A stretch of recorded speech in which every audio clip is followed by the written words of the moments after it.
Здраво ученици, добре дојдовте на овој видео час по предметот Географија за 7 оделение. Јас сум Таска Китановска-Велковска, наставник во Основното општинско училиште 26 јули од Скопје. Денес ќе се запознаеме со наставната содржина типови релјеф во Македонија. Релјефот во Македонија го сочинуваат поголем број на планини, котлини, речни долини, клисури и други типови на релјеф. Нашата земја е ридско-планинска земја, ваквата релјефна структура зафаќа 2/3 од вкупната површина на нашата земја. Најниската точка е коритото на реката Вардар на границата со Грција, која се наоѓа на околу 44 метри надморска височина, додека пак највисоката точка е врвот Голем Кораб на 2753 метри надморска височина на планината Кораб. Средната надморска височина на нашата земја е 830 метри, што ја прави една од највисоките во Европа. Формирањето на релјефот се врши под дејство на внатрешните и надворешните сили. Внатрешните сили се манифестираат како вулкани и земјотреси, кои што предизвикуваат тектонски движења, со кои што се врши издигнување и спуштање на земјината кора, и на овој начин настанале покрупните релјефни облици како што се планините и котлините.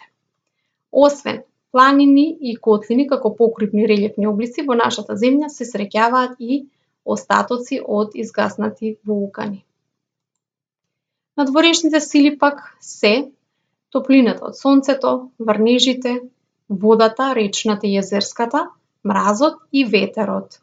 Под дејство на надворешните сили карпите и земјичето на површината се раздробуваат и распаѓаат и ваквото дејство се нарекува ерозија.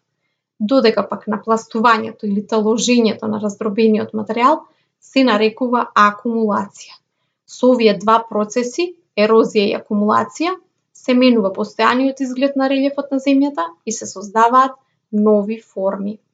Под дејство на надворешните сили се создал речниот или флувијален релјеф, езерскиот или абразивен релјеф, ледничкиот или глацијален релјеф и варовничкиот или карстен релјеф. Речен или флувијален релјеф настанал под дејство на силата на речната вода, негови ерозивни облици се речно корито, речна долина, клисура, кањон, водопад, меандра, а пак акумулативни се алувијалните рамнини, речните острови, делците. На сликата имаме долината на реката Вардар, Демиркаписката клисура која што се наоѓа по долината на реката Вардар. По долината на оваа река имаме повеќе клисури, Смоларскиот водопад, Колешинскиот, кањонот Камник и така натаму.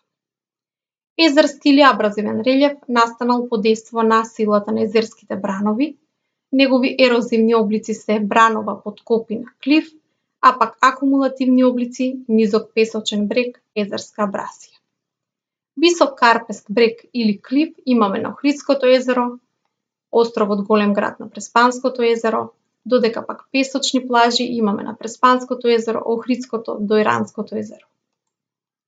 Леднички или глацијален релјеф настанал под дејство на мразот и снегот, негови ерозивни облици се цирковите, валовите, додека пак акумулативни се ледничките езера. На сликата го имаме циркот Рупа на Баба планина, додека пак овде ги имаме двете леднички езера на планината Пелистер, Пелистерски очи. Глацијални релјефни форми и ерозивни и акумулативни најмногу имаме на Шар планина, Корапскиот масив, Бистра, Галичица, Пелистер и така натаму. Варовнички или карстен релјеф е релјеф кој што е настанат под физичкото и хемиско дејство на атмосферската, површинската и подземната вода во варовничките предели. Неговите ерозивни облици може да бидат површински и подземни. Површински се карстните полиња, шкрапите, вртачите, увалите, а пак подземни се пештерите и јамите, додека пак акумулативни облици се пештерските украси, сталактити и сталагмити. На сликата ги имаме карстните предели на планината Бистра, прекрасната пештера Убавица или Ѓоновица, која се наоѓа на планината Буковиќ, и на овие слики е представена подводната пештера Матка Врело, која што е најдлабока пештера во нашата земја, а и на Балканот, и прекрасните пештерски украси. За крај ученици, Имате прашања и задачи кои што треба да ги одговорите. Една од задачите е да истражите колку пештери се откриени во нашата земја и која е најдолгата пештера и да истражите колку леднички езера постојат на Шар планина и да наброите неколку од нив. Ви благодарам на вниманието.